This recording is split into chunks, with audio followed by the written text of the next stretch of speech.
Existe algo que ninguém te ensinou sobre generosidade, algo que a sociedade confundiu, distorceu e transformou em uma armadilha emocional, da qual poucos conseguem sair.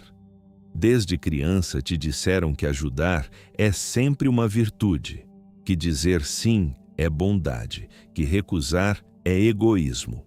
E você, ávido por aprovação, por pertencimento, por não se sentir o vilão da história, foi acumulando uma vida inteira de sims que não eram seus, de energias gastas em pessoas que nunca pediram sua força de forma honesta, mas sugaram ela de forma sorrateira.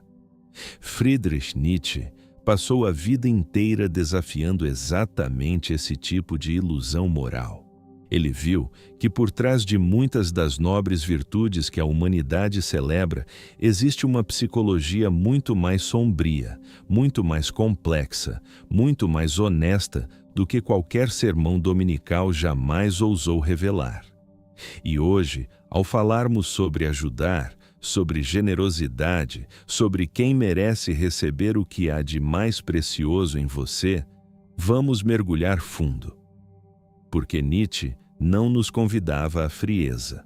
Ele nos convidava à lucidez. E existe uma diferença abissal entre a pessoa que se fecha para o mundo por medo e a pessoa que escolhe com quem abre as portas da sua alma porque compreende o valor sagrado do que carrega dentro de si. Há 9 tipos de pessoas a quem você nunca deve recusar ajuda. Não porque é obrigação moral, não porque o céu recompensa, mas porque nessas pessoas existe algo que Nietzsche chamaria de vontade de potência em estado vivo, e contribuir com essa força é contribuir com o que há de mais elevado na existência humana. Mas antes de chegar a elas, precisamos falar sobre o que você tem feito com a sua força. Precisamos falar sobre o que acontece quando você a distribui sem discernimento, sem consciência, sem nenhuma noção de quem realmente se beneficia dela. Pense na sua vida. Não na versão que você apresenta nas redes sociais, não na narrativa que você conta para os amigos em jantares. Pense na versão íntima, silenciosa, que aparece às 3 da manhã quando o sono não vem. Quantas vezes você ajudou alguém e sentiu aquela estranha sensação de esvaziamento depois?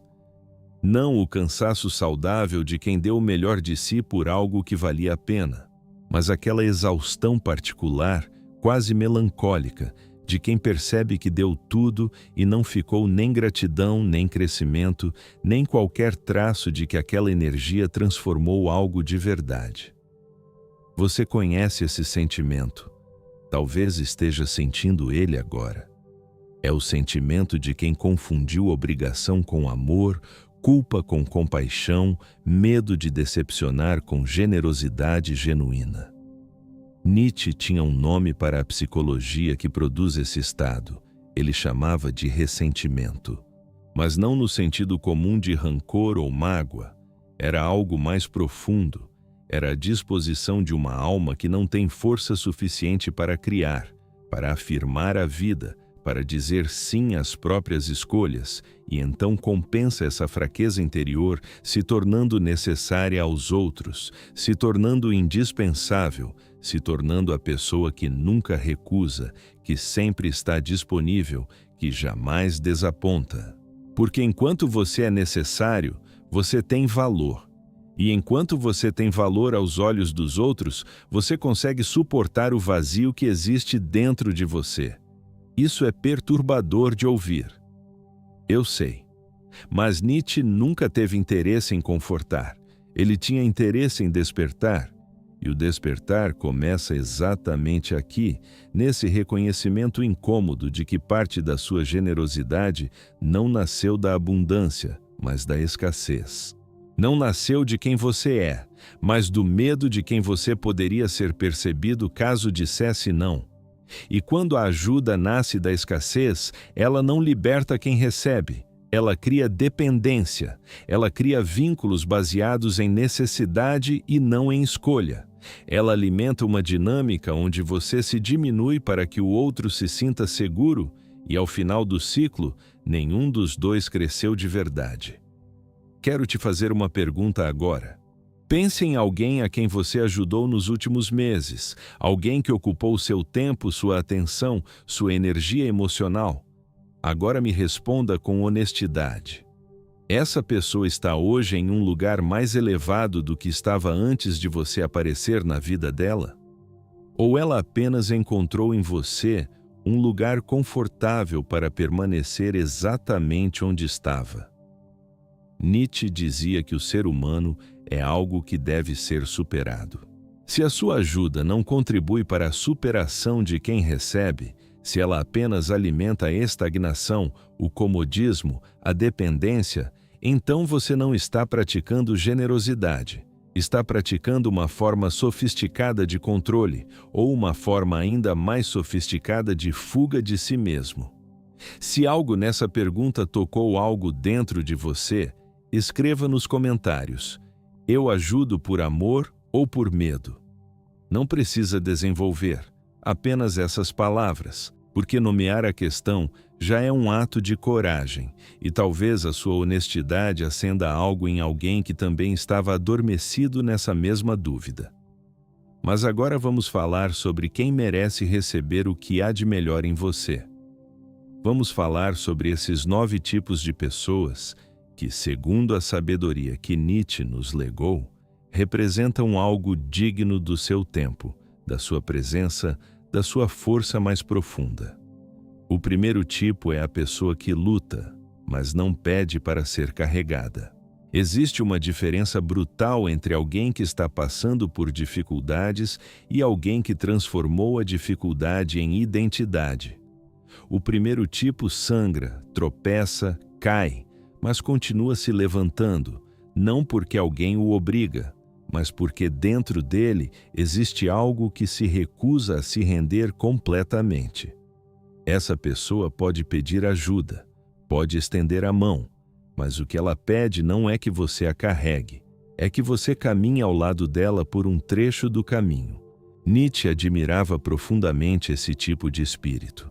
Para ele, o sofrimento só tem valor quando é atravessado com coragem, quando se torna matéria bruta para a construção de algo mais elevado.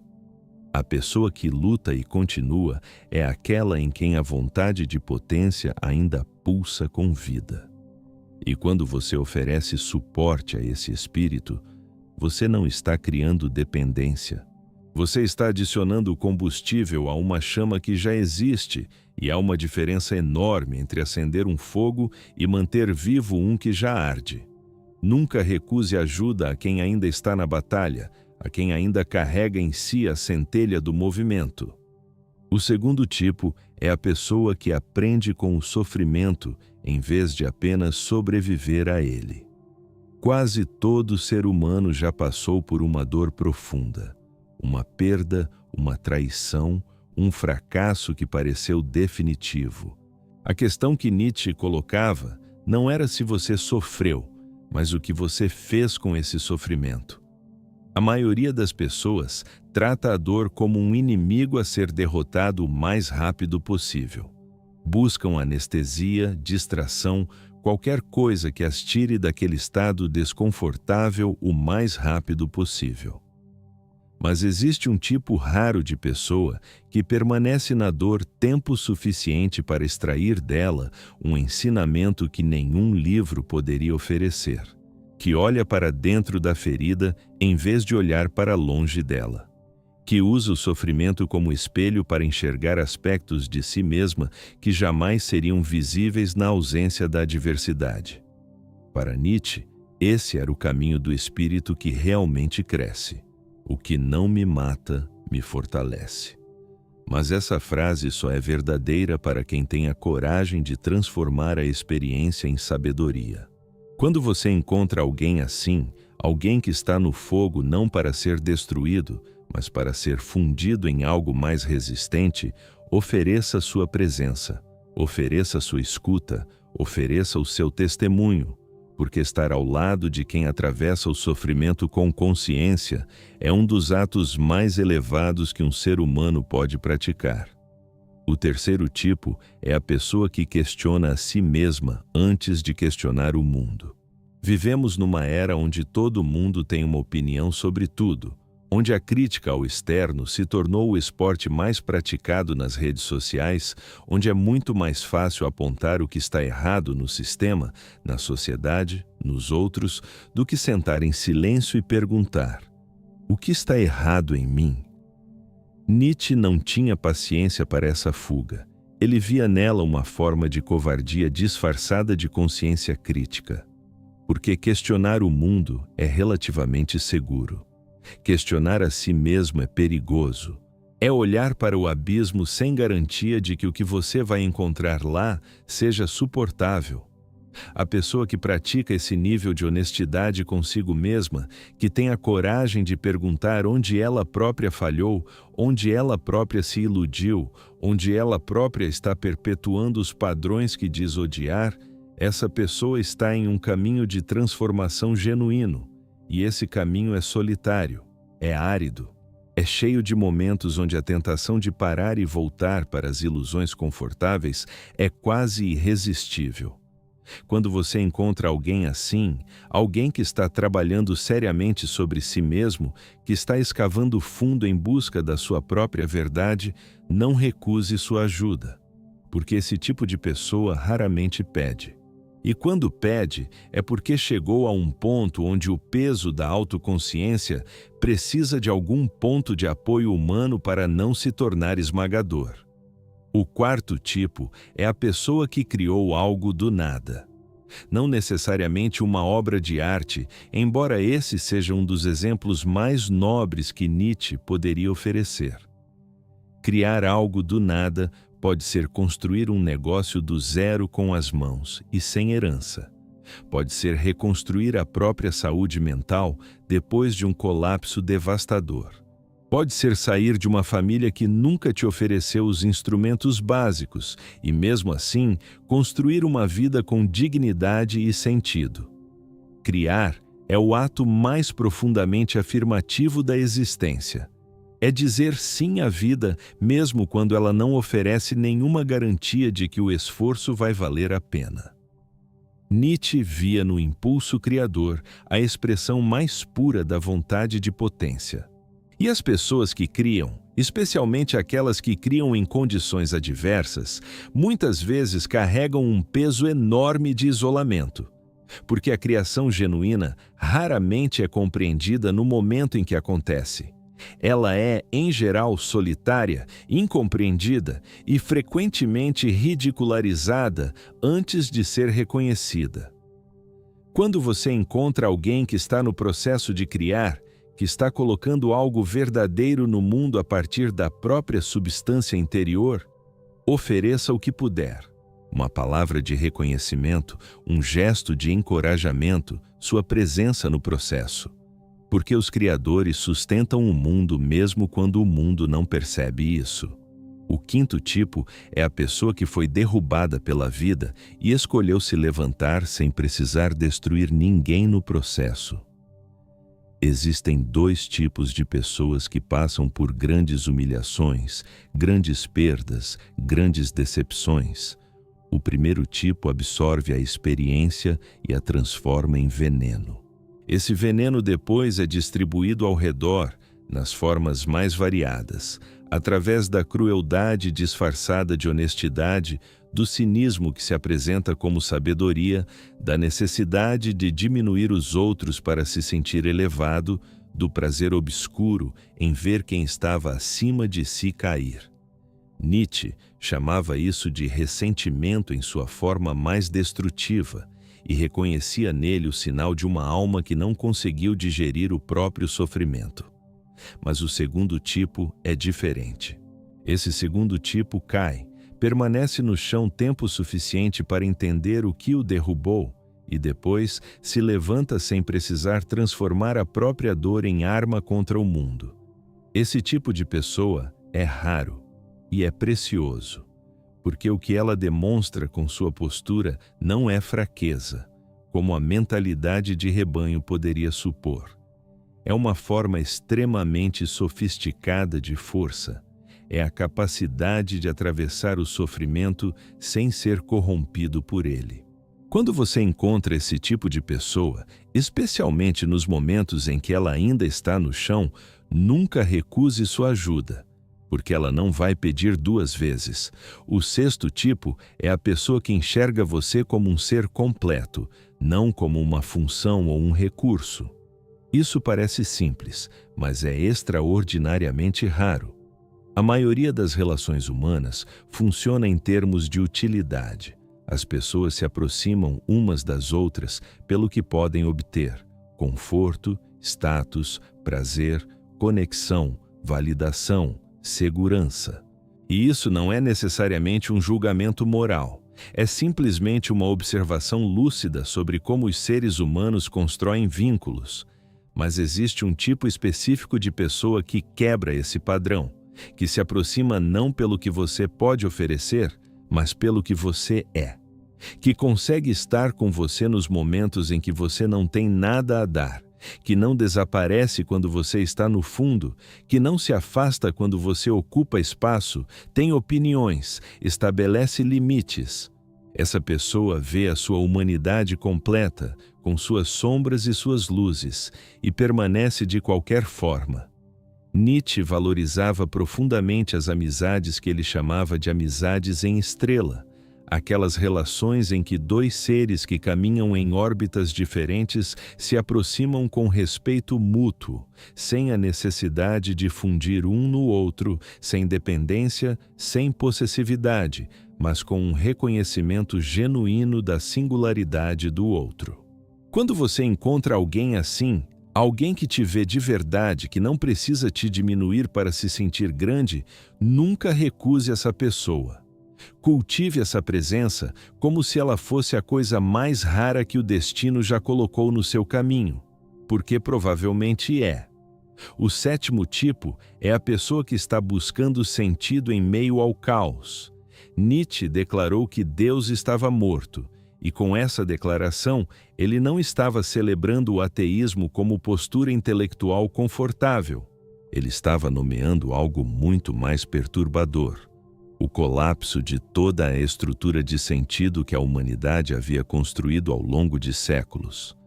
Quando os valores absolutos desmoronam, quando a ordem que parecia garantida se dissolve, quando o ser humano se encontra diante do vazio sem nenhum mapa, duas coisas podem acontecer. A primeira é o niilismo passivo, o desespero, o abandono, a entrega ao sem sentido. A segunda é o que Nietzsche chamava de criar novos valores. A segunda exige uma coragem que poucos têm.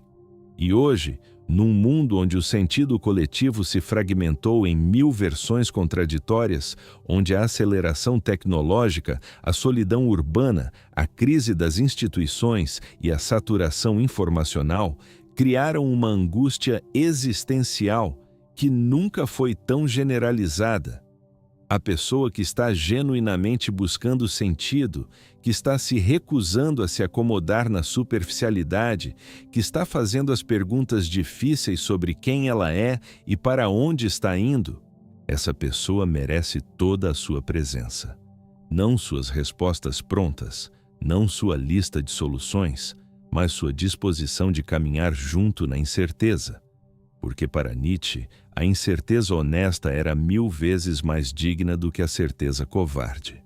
O oitavo tipo é a pessoa que mantém sua autenticidade mesmo sob pressão social. Você já teve a experiência de mudar de opinião em público, não porque alguém apresentou um argumento convincente, mas simplesmente porque o peso da desaprovação coletiva ficou insuportável? Quase todo ser humano já viveu isso. É o mecanismo da mentalidade de rebanho funcionando em tempo real, aquela força invisível que pune a singularidade e recompensa a conformidade, que torna o diferente um alvo e o igual um aliado. Nietzsche passou a vida inteira resistindo a esse mecanismo e pagou um preço enorme por isso. A incompreensão, o isolamento, a ausência de reconhecimento em vida. Mas ele nunca cedeu. E há pessoas ao seu redor que estão pagando versões menores desse mesmo preço todos os dias, que mantêm suas perspectivas quando todos ao redor cobram conformidade, que recusam a performance esperada, mesmo quando isso custa amizades, oportunidades, pertencimento, que dizem o que pensam de verdade mesmo quando o ambiente recompensa o silêncio conveniente. Essas pessoas são frequentemente mal interpretadas, são chamadas de difíceis, de arrogantes, de incapazes de trabalhar em equipe, o que frequentemente significa que simplesmente recusam a se dissolver no consenso. Quando você encontrar esse tipo de pessoa, não se afaste. Aproxime-se, porque ela está praticando algo que Nietzsche considerava entre as maiores virtudes, a coragem de ser o que se é, independentemente do custo social. O nono e último tipo é a pessoa que te inspira a ser mais do que você é. Isso não é sobre admiração ingênua ou idealização. Não é sobre colocar alguém num pedestal. É sobre algo muito mais específico. É sobre aquela presença que, simplesmente por existir do jeito que existe, faz você querer escavar mais fundo em si mesmo, que faz você se perguntar onde está deixando de ser o que poderia ser, que acende uma inquietação produtiva, não o tipo de inquietação que paralisa, mas o tipo que move. Nietzsche acreditava que os grandes seres humanos eram aqueles que elevavam todos ao redor pelo simples fato de existirem com intensidade, não pelo que pregavam, não pelo que ensinavam, mas pelo que eram. A presença de alguém que vive com total comprometimento com a própria existência, que não desperdiça seus dias no automático, que cria, que questiona, que persiste, que ama com inteireza, que sofre sem se tornar vítima, essa presença é contagiante de uma forma que não pode ser explicada pela razão. É algo que age diretamente sobre a alma. Quando você encontra essa pessoa, não a deixe passar. Não recuse a oportunidade de estar próximo dela. Ofereça o que puder em troca de continuar nessa órbita, porque a influência de uma alma elevada é um dos raros presentes que a existência oferece sem aviso prévio. Mas agora, precisamos retornar a algo que ficou suspenso no início dessa jornada. Falamos sobre quem merece receber sua ajuda. Falamos sobre esses 9 tipos que representam algo digno do seu tempo e da sua força. Mas seria uma traição ao pensamento de Nietzsche encerrar aqui sem falar sobre a origem de toda ajuda genuína, sobre o único fundamento a partir do qual a generosidade se torna um ato de força e não de fraqueza. Para Nietzsche, só é capaz de dar verdadeiramente quem primeiro aprendeu a ter. E ter não no sentido material, ter no sentido mais profundo, ter clareza sobre quem você é, ter contato com a própria força interior, ter passado pelo processo de autossuperação suficiente para saber o que você carrega dentro de si, ter confrontado seus próprios abismos e descoberto que você não se dissolve neles. Quem dá a partir da escassez não está praticando generosidade. Está praticando automutilação social, está distribuindo pedaços de si mesmo que não tem e depois se perguntando por que se sente vazio e ressentido. A generosidade autêntica nasce do transbordamento, nasce do momento em que você tem tanto de si mesmo, tanta clareza, tanta força, tanta vitalidade, que dar se torna natural porque sobra. Não porque você se diminui para que o outro se eleve, mas porque você está tão inteiro que compartilhar não te empobrece. E para chegar a esse estado, para ter o que é necessário para dar de verdade, é preciso percorrer um caminho que ninguém pode percorrer por você. É preciso passar pelos seus próprios infernos sem deixar que eles te definam. É preciso confrontar suas ilusões mais confortáveis e escolher a verdade mesmo quando ela machuca. É preciso aprender a estar só, não como punição, mas como cultivo. A solidão que Nietzsche descrevia não era o isolamento do rejeitado, era o recolhimento do Criador. Era o espaço necessário para que a própria consciência pudesse se ouvir sem a interferência constante do barulho externo, das expectativas alheias, das vozes que nunca foram suas, mas que você internalizou como se fossem. E nessa solidão, nesse silêncio, nesse confronto com o que você realmente é, quando ninguém está olhando, começa a emergir algo que Nietzsche considerava o movimento mais sagrado da existência. O processo de tornar-se quem se é. Não tornar-se o que a família esperava. Não tornar-se o que o mercado valoriza. Não tornar-se o reflexo das expectativas de nenhuma pessoa, instituição ou sistema ao qual você pertence, mas tornar-se a versão mais profunda, mais honesta, mais corajosa de você mesmo. E esse processo nunca acaba. Não existe um ponto de chegada onde você finalmente cruzou a linha e se tornou o seu verdadeiro eu de forma definitiva. O eterno retorno de Nietzsche não era apenas uma teoria cosmológica, era um convite a uma pergunta existencial radical. Se você fosse condenado a viver cada momento da sua vida infinitas vezes, exatamente como viveu, você conseguiria dizer sim a isso? Cada escolha, cada renúncia, cada momento em que disse sim quando queria dizer não, cada instante em que fugiu de si mesmo, cada relacionamento em que se perdeu por medo de ficar sozinho, cada trabalho que aceitou por segurança quando sonhava com outra coisa. Você conseguiria afirmar toda essa existência? Ou existe algo, talvez muito, que você saberia que precisaria ser diferente? Essa questão não é para te paralisar, é para te despertar. Porque o ser humano que Nietzsche imaginava como possibilidade, aquele que chamava de além do homem, não era um ser perfeito no sentido convencional.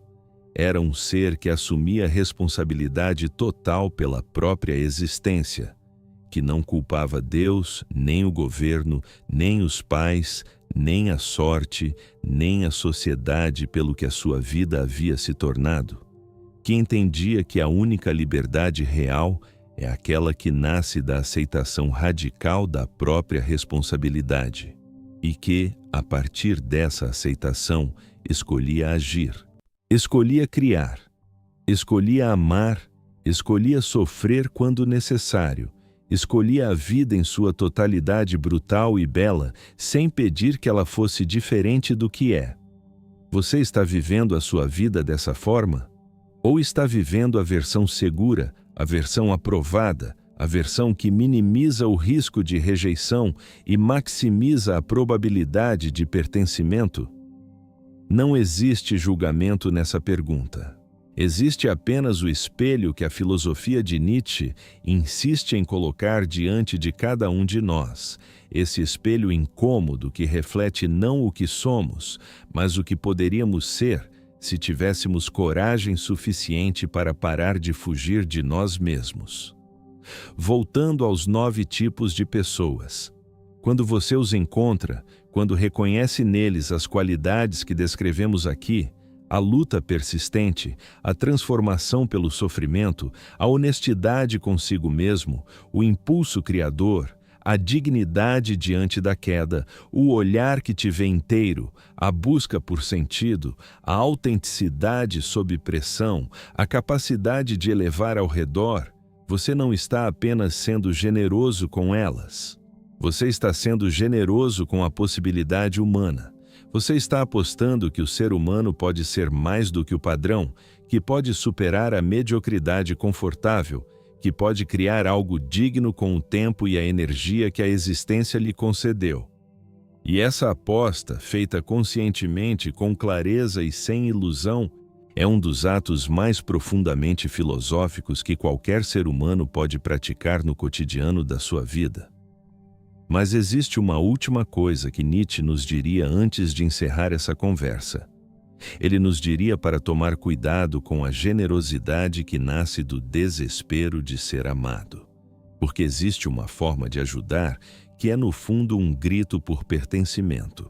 Uma maneira de estar sempre disponível, que é, na verdade, um medo profundo de ser abandonado quando você não for mais útil. E essa forma de generosidade é uma faca de dois gumes. Por um lado, ela produz vínculos. Por outro, ela produz vínculos baseados em uma dinâmica doentia, onde você nunca sabe se as pessoas estão ao seu lado porque escolheram você ou porque você se tornaria insuportavelmente útil para ser dispensado. E no fundo do seu ser, você também não sabe. E essa dúvida corrói. Essa dúvida é outra forma do niilismo, da ausência de sentido que Nietzsche identificou como a crise mais profunda da modernidade. A saída não é parar de ajudar. A saída é aprender a ajudar a partir de um lugar diferente. É construir dentro de si uma solidez suficiente para que a generosidade não seja mais uma estratégia de sobrevivência emocional, mas uma expressão autêntica de quem você é. É chegar a um ponto onde você pode dizer não sem sentir que está morrendo por dentro, porque sabe que o seu valor não depende de quanto você se sacrifica pelos outros. E, paradoxalmente, quando você chega a esse ponto, quando você não precisa mais ajudar para se sentir amado, a sua ajuda se torna infinitamente mais valiosa, porque ela é livre, porque ela não carrega o peso invisível da necessidade, porque ela chega ao outro sem cordas, sem expectativas ocultas, sem o veneno silencioso do ressentimento, esperando pelo momento em que o favor não for retribuído. Essa é a filosofia que Nietzsche nos legou, não apenas em seus escritos, mas na forma como ele viveu, sozinho em grande parte do tempo, incompreendido pela maioria, sem o reconhecimento que seus contemporâneos distribuíam a pensadores menores, mas absolutamente comprometido com a própria visão do que o ser humano poderia ser. Ele não ajudou o mundo por obrigação. Ele o desafiou por amor. Por um amor difícil, exigente, às vezes brutal, que não confortava, mas que transformava. E talvez seja esse o tipo de amor mais nobre que um ser humano pode oferecer ao outro. Não o amor que abraça e adormece, mas o amor que sacode e desperta. Não o amor que diz que está tudo bem quando não está, mas o amor que diz a verdade mesmo quando a verdade é difícil, porque acredita que o outro é forte o suficiente para suportá-la e crescer a partir dela. Se você chegou até aqui, você não está apenas assistindo um vídeo. Você está participando de uma conversa que tem milhares de anos de profundidade. Você está parte de uma linhagem de seres humanos que recusaram o conforto da superficialidade e escolheram, mesmo com medo, olhar para o que há de mais perturbador e mais belo dentro da existência. E isso, por si só, já diz algo sobre quem você é, ou pelo menos sobre quem você está começando a se tornar. O processo de tornar-se quem se é nunca é linear, nunca é confortável. Frequentemente parece com fracasso antes de parecer com crescimento. Mas cada vez que você escolhe a consciência em vez da anestesia, cada vez que você se recusa a aceitar uma resposta fácil para uma pergunta difícil, cada vez que você fica do lado de alguém que está lutando com coragem em vez de fugir para o conforto das relações fáceis, você está praticando a filosofia mais viva e mais necessária do nosso tempo. Nietzsche nos deixou com uma imagem que jamais sai da mente de quem a encontra de verdade.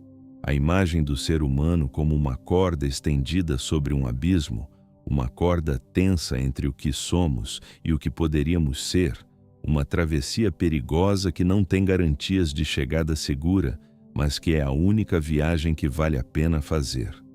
Você está nessa corda, talvez sem saber, talvez com medo. Mas está. E a pergunta que fica não é se você vai cair. A pergunta é se você vai continuar caminhando mesmo com o abismo embaixo.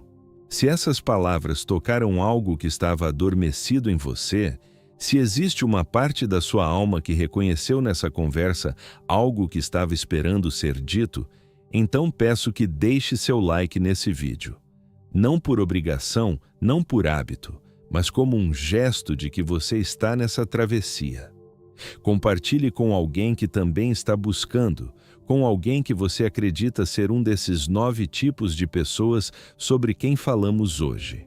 E se inscreva neste canal porque aqui a filosofia não é ornamento intelectual, é ferramenta de transformação, é o espelho que você talvez nunca tenha tido coragem de olhar até hoje. Este canal é um espaço para quem recusou a vida no automático, para quem escolheu, com tudo que isso custa, ser mais do que o esperado. Para quem acredita que o maior ato de coragem de um ser humano é simplesmente, profundamente, dolorosamente, tornar-se quem ele é. Nos vemos no próximo vídeo. E que ele te encontre um pouco mais inteiro do que você está agora.